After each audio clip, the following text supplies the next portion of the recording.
албетте ар бир долбоордун окутуу компоненти бар да, бул тренингдер да. 1-2 жылдын ичинде сиздердин багытыңыздар каякта көздөй өзгөрүп атат? Ата-энелерге туура тамактануу боюнча маалыматты жеткизип, жакшы долбоор экен. 1000ге жакын адам менен ушундай иш-чара өткөзөт экенбиз да. Көчөдө калган мигранттар толтура, ошол үчүн ушундай окууларды жүргүзүп жатабыз да. Бунун баары тең эле негизи керек, мигрант керек экен да.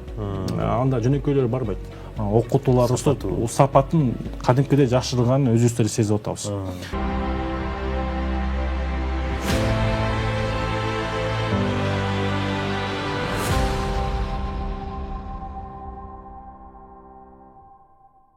Саламатсыздарбы, урматтуу телекөрүүчүлөр, угармандар. Кайрадан биз сиздер менен түз эфирде ушул Умтул подкастыбызды баштап отурабыз. Билим эч качан көптүк кылбайт, өнөр эч качан аздык кылбайт. Бүгүн биздин студиябыздын коногу Инсан элек коомдук фондунун өкүлү Нурсултан Карабаев, эл аралык эксперт. Кош келипсиз. Саламатсыздарбы? Рахмат, биринчиден Нурсултан мырза келип бергениңизге, убакыт таап. Азыр биз акыркы 4-5 жылдын ичинде ушундай бир тенденция кетип атат. Чоңдорду окутуу, андрогогика деген илим пайда болду.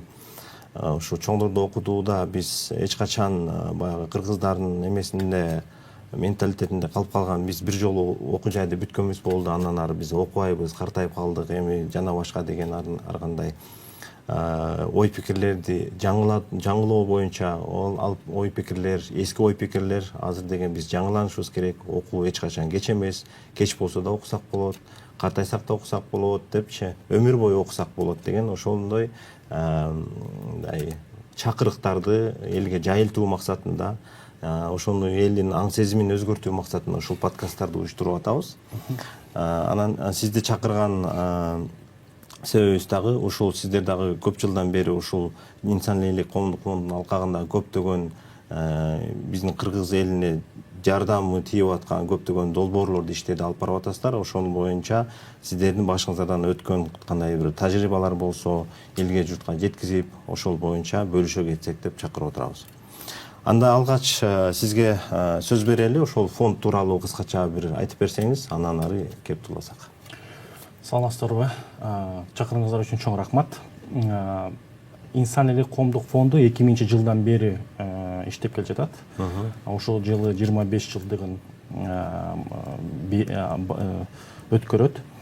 Ошончо 25 жылдан бери ар кандай долбоорлорду ишке ашырып келет. Анан бирок инсан электи көбүнчө Кыргызстанда миграция боюнча иш алып барган бейөкмөт уюм катары билишет. Бирок миграциядан тышкары башка дагы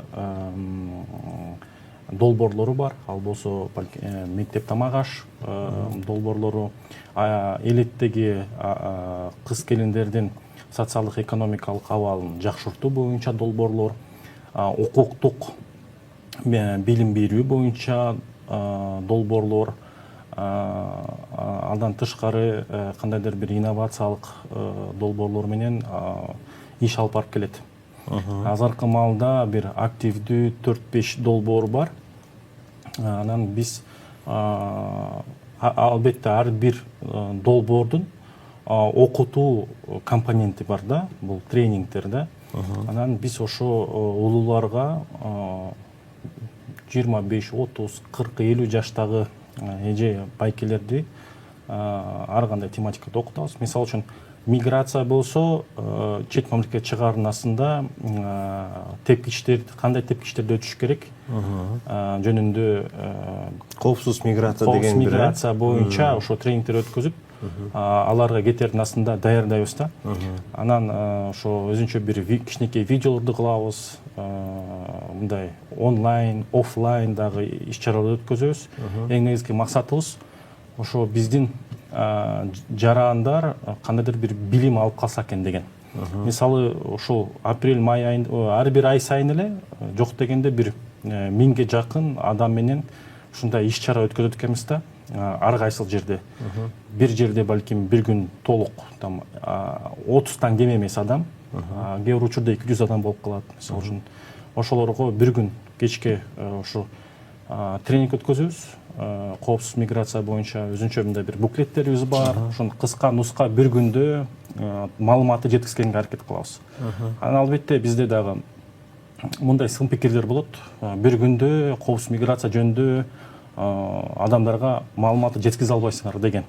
Бирок ким бейөкмөт уюмдарда иштесе билет, улуу адамдарды бир күндөн көп, чын айтканда, кармаган дагы болбойт да. Ошол үчүн ар бир берген маалымат бир күндө, бул максималдуу түрдө, колдон келсе жарым күндө эле 4-5 саат тажрыйбасына таянып эле ошо билимди берген туура болот да. Негизгисин кыска нуска түшүндүрүп, практика жүзүндө өткөзүп, анан ошол маалыматты өткөзүп берсек жакшы болот депчи. Анан мен дагы бир нерсе айткым келет. Мисалы үчүн мектепте тамак аш проектиси бар. Аякта дагы өзүнчө бир компонент катары ата-энелерге туура тамактануу боюнча маалыматты жеткизүү. Жакшы долбоор экен. Алга дагы ошо кадимкидей меню түзгөндү көрсөтүп, тамакты кандай жакшыртса болот.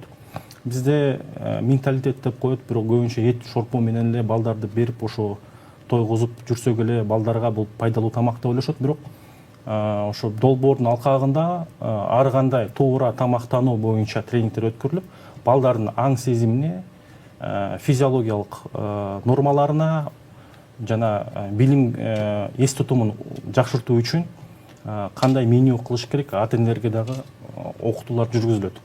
Бул балким онлайн да болушу мүмкүн, бирок көбүнчө офлайн түрүндө да. Жерлерде. Ооба. Ошондой иш-чараларды дагы өткөзөбүз.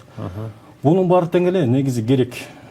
Мисалы үчүн миграцияга окутуу жүргүзүү дегенде бизге кайрылган мигранттар эле, бизде юристтер отчет бергенде көрүп атабыз, баягы эле туура эмес маалымат албай же толук албай эле кетип калып, четем аракетке. Ооба, айылдашы айтып коюп эле кел десе эле келе берип эле ушул жерде кулчулукка түшүп калат. Же жашаган жери жок, же иштеген жери жок, көчөдө калган, бизде жумушу жок, зарплатасын, айлык майнасын ала албай көчөдө калган мигранттар толтура. Ошол үчүн ушундай окууларды жүргүзүп жатабыз да, миграция боюнча. Эң жакшы. Өзүңүз айтып кеттиңиз, азыр ушул мигранттардын арасында ар кандай адамдар бар, Бирөөсү билими бар болушу мүмкүн, бирөөсү билими жок, мектеп партасын бүтүп эле кетип калышы мүмкүн. Кээ-бирлер көп жылдан бери иштебей отуруп калып, айла жоктон кетип аткандар болушу мүмкүн. Эми ошондой адамдарга ушул долбоорлорду алкагында окутууларды уюштуруп атканда кандайдыр бир көйгөйлөр жаралабы? Кандай көйгөйлөр бар ошолорду окутууда? Эң негизги эмнеге көңүл бурушубуз керек аларды окутууда? Биринчи, баардыгы тең убактысы жок. Биз түшүнүп атабыз, анткени убакыт акча, ошо чогултуш кыйын да. Экинчиси, ошо келгенден кийин бир күн кечке отургузуу да кыйын. Анткени улуулардын балдары бар, анан кийин өздөрүнүн кандайдыр бир жоопкерчилиги бар. Ошо жарым күн, бир күн убактын бөлсө, максималдуу түрдө маалыматты жеткирсек, анан ошол жерден практикалык көнүмдөрдү кылсак, ошондо пайдалуу болот да. Анан мисалы үчүн миграцияга кетем, кетпейм дегендер дагы бар. Мисалы үчүн окуйм же окуйм дегендер бар. Көпчүлүк учурда биз өзүбүздүн тренингтерибизди ар бир 2-3 ай сайын жаңыланып турабыз да. Анткени актуалдуу болсун, анан дагы анализдейбиз. Эмне жакты, жаккан жок, анткени обратный связь дагы бар. Бизде мисалы үчүн, мен тренинг өткөзсөм, сөзсүз түрдө менин коллегам болот да, ошо карап мониторинг этип, ким отуруп атат, отурган жок. Анан фонддун ичинде мындай бири-бирибизге түшүнүү мамиле бар. Анан алар айтат, могу жерде моңдосок болобу?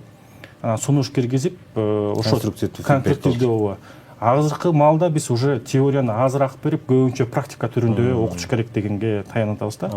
Мисалы үчүн полициянын фуражкасын кийип алып, токтотуп, полиция, чет мамлекетте полиция паспортун сураса, сен кандай жооп беришиң керексиң? Чөнтөгүндө кандай документтер болуш керек? Кайсыл телефондор болуш керек? Ошонун баарын ошол жерде сразу форум театр сыяктуу симуляция сыяктуу кылганга аракет кылып атабыз да. Эң сонун. Андан тышкары, мисалы үчүн миграционный карточка бар. Ошо миграционный карточканы ар бирөөнө берип, ошол жерден кантип толтуруш керек. Анткени миграцион карточка толтургандан эле уже көпчүлүгү ката болуп калат да. Миграцион карточканы туура эмес толтургандан кийин Россияда мисалы үчүн барса аны өзгөртүш мүмкүн эмес. Ал үчүн кирди чыкты кылыш керек. Бул дополнительный расходы. Ошону алдын ала түшүндүрөбүз. Жумуштан бир жака киргенде трудовой договордо эмне болуш керек? Ошо трудовой договор кайсыл базага кириш керек, чтобы сени работодатель алдабаш үчүн. Ошо көбүнчө практикага мыйзамдуу болуш үчүн баары тең. Ошол жерден бүт баарын түшүндүрүп кетип, биздин мисалы үчүн башка өлкөдө юристтердин жардам менен дагы улам сайын ошо миграция боюнча тренингтерди улууларга жакшыртканга улам сайын аракет кылабыз да. Анан миграциялык мыйзамдарда тез өзгөрүп атпайбы? Биз жетишпей калып атабыз. Ошол үчүн улам сайын киргизип, биздин тренингтер улам эле өзгөрүп турат да. Биз фонддун өкүлдөрү гана эмес, фондко биз окуткан адамдар гана эмес, биз өзүбүз дагы дайыма окуп туруу зарыл болуп жатат да, чтобы ар кандай кырдаалдарда туура жооп бериш үчүн. Эң туура. Бүгүн бүтүп калган закон болуп калса, эртең ал иштебей калып, тигил жактагылар аны пайдаланбай калышы мүмкүн. Мисалы, бизде азыр жана стереотиптер бар дебедимби? Биз эми жашыбыз өтүп калды да, барса жаштар барсын деген нерселер болуп калат. Жолсо мен окубай эле койдум ушул нерсени, эми мен өзүмдүн жумушумду кыла берейин деп мындай өзүнүн пассивка кетип калгандар, айыл жергесинде менен иштешип атканда сиздер жакшы билсеңиздер керек. Ушул айыл жергеси менен шаардын экөөнүн мындай салыштырып карай турган болсок, кандай мүмкүнчүлүктөр айылда бар, кандай мүмкүнчүлүктөр шаар жерлеринде бар? Чоңдорду окутууда. Негизи миграцияга башка мамлекетке кеткендердин арасында чоңдор көп. Аны деле азыр ар бир үй бүлөдөн көрүп жатабыз. Балдары Бишкекте, же Кыргызстанда калган, баары тең анан чет мамлекетке иштеп акча салып жатат. Анан азыркы окууларды карасам, көбүнчө кыз келиндер келет да. Анан алар көбүнчө мындай эжелер, кыз келиндер мына жоопкерчиликтүү болобу, ушундай сыяктуу мага эме калтырып жатат да. Күмөн болуп, инилер, байкелер, агаларыбыз болсо кичине бул нерсеге мындай туура көңүл бурбагандай сезилип жатат. Анан мен баарын билем дегендей мамиле кылышат кээ бир учурда. Бирок ошодон алыс болуш керек да. Анткени баары өзгөрүп атат. Ал эмес, мен деле азыр көп нерсени түшүнбөгөнүн байкап жатам. Менден жаштар ошону билип, кандайдыр бир навыктары бар экенин уже сезип атам да. Мага дагы улам сайын окуш керек. Ошо азыркы экономикалык абалда көрсөтүп турат. Ким дайыма окуп турса, жашына карабай, билимин тереңдетсе, ал көчөдө калбайт. Бир жака барганда дагы. Биз негизи коопсуз миграция боюнча иш алып барсак дагы предмиграционный подготовка деген менен өтөбүз да. Бирок биз анын астында айтабыз, эгерде эч кандай бир билимиң болбосо, канчалык баарын туура кылсаң дагы тияктан көчөдө калып каласың.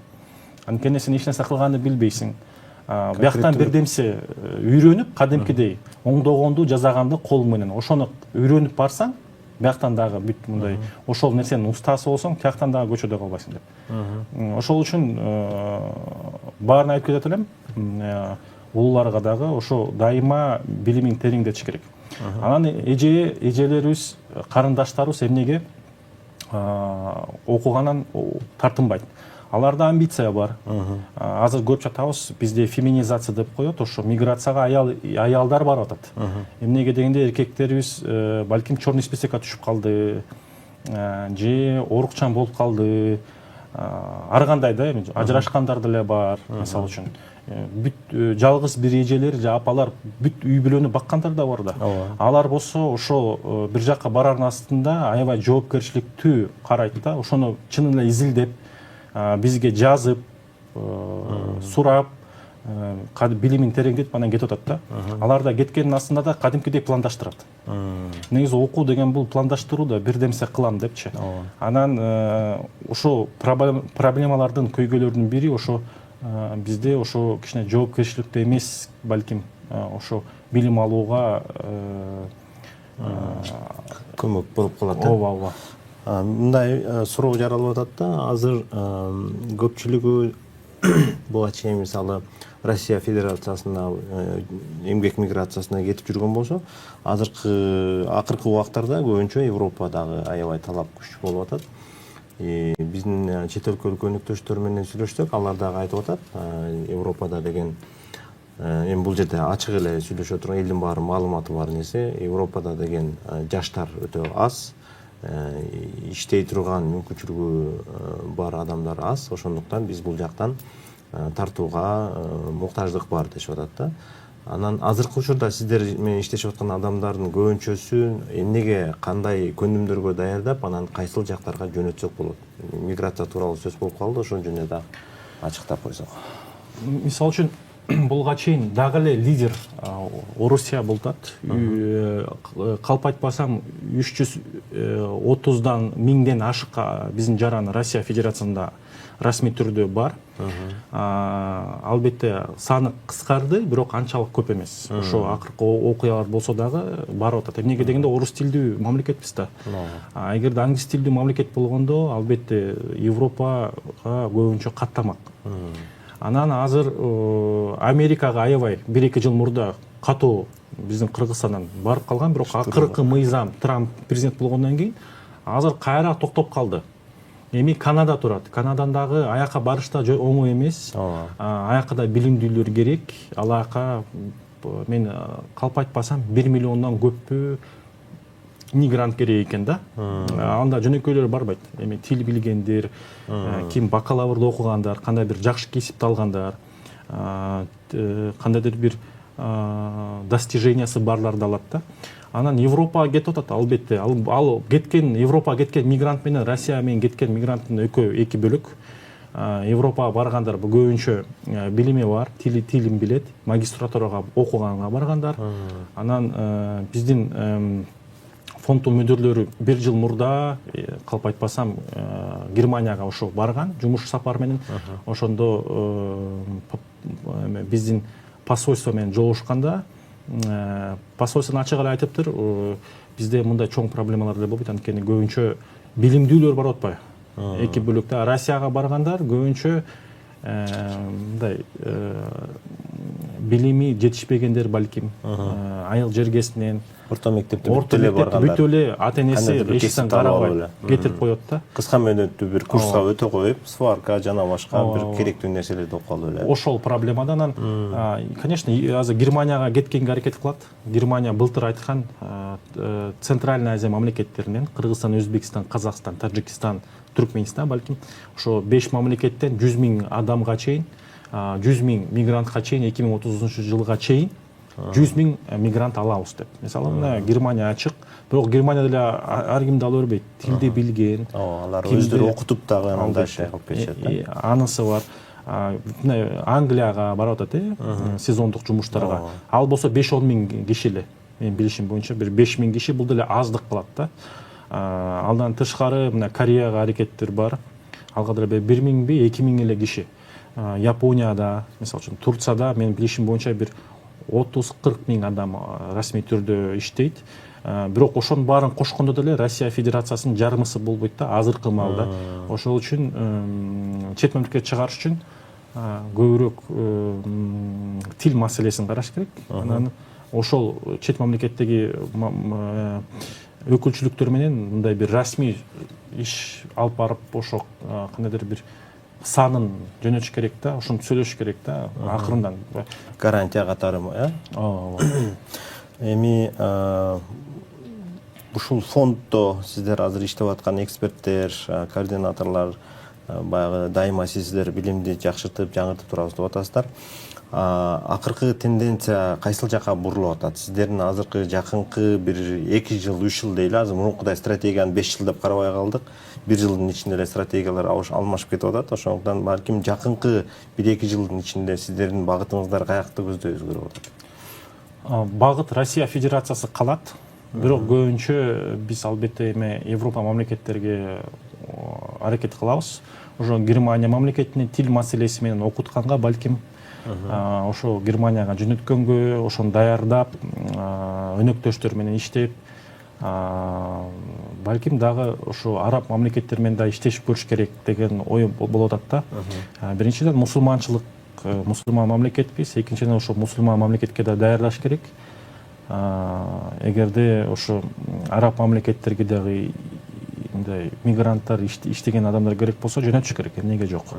Анткени көрүп атабыз азыр Россияга эле карап турсак, алар болсо мындай биздин жарандарга балким туура эмес мамлекет, көпчүлүк учурда да мындай туура эмес мамиле кылышы мүмкүн. Ошону абайлаш керек да. Ошол үчүн башка мамлекеттерге да даярдаш керек.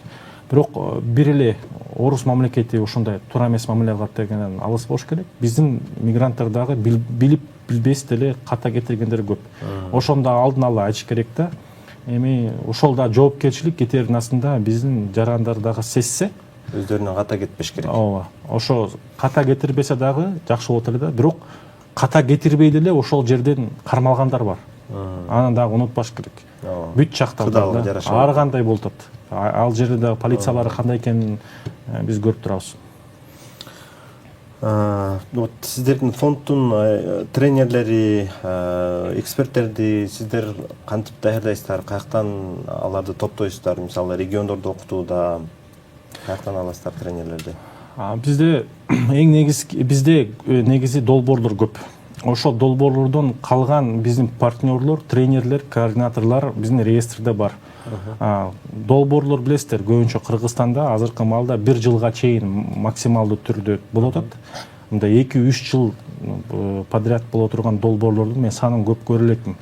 Анан ошол жакшы иштешкен биздин ошо бизде иштеген фонддо иштеген өкүлдөр менен, жарандар менен биз жакшы мамиледе болуп, анан жаңы долбоор жазып, утуп келип, ошолорду эле кайра алабыз. Анан улам эле ар бир долбоордо өзүнүн кандайдыр бир жаңылыгы болот да.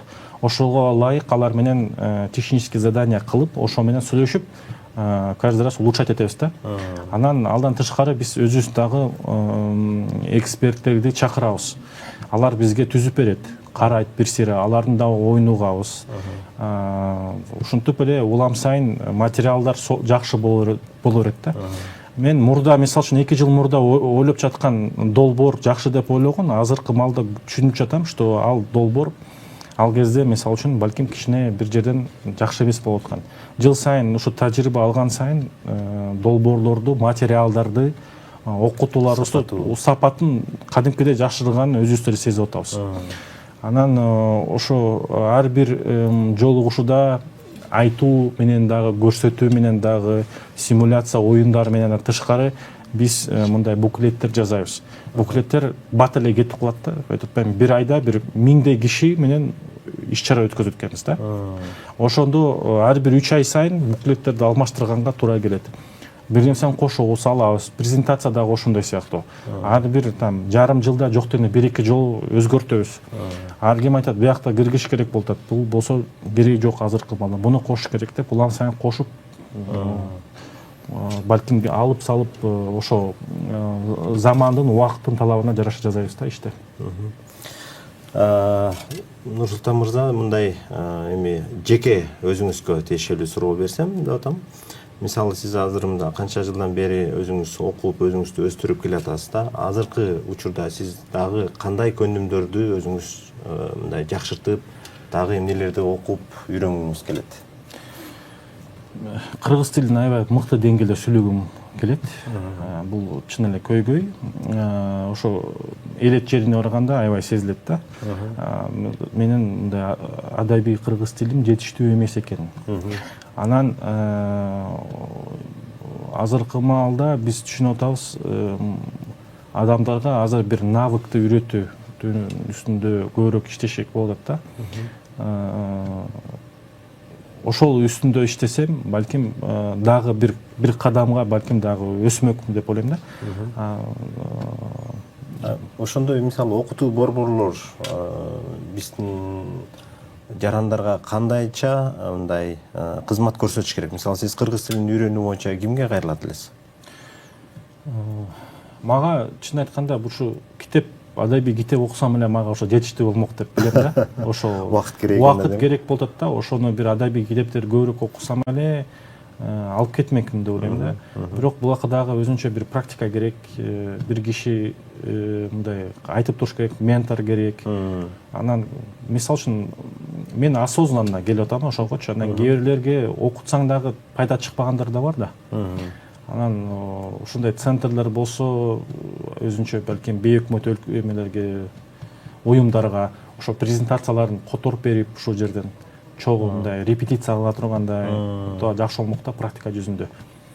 Бул сиз айтып аткандай бул тилди дароо эле практика кылып ошол жерден сүйлөп кеткенге ыңгайлуу шарт да. Эми сиз мисалы ата катары балдарыңыз, кыздарыңыз бар да, ошол ата катары же жубайыңыз экөөңүздарбы ошо балдарга китеп окуу же болбосо кандайдыр бир көндүмдөрдү үйрөтүүдө же кандайдыр билим алууда кандай иш аракеттерди кыласыздар үйдө?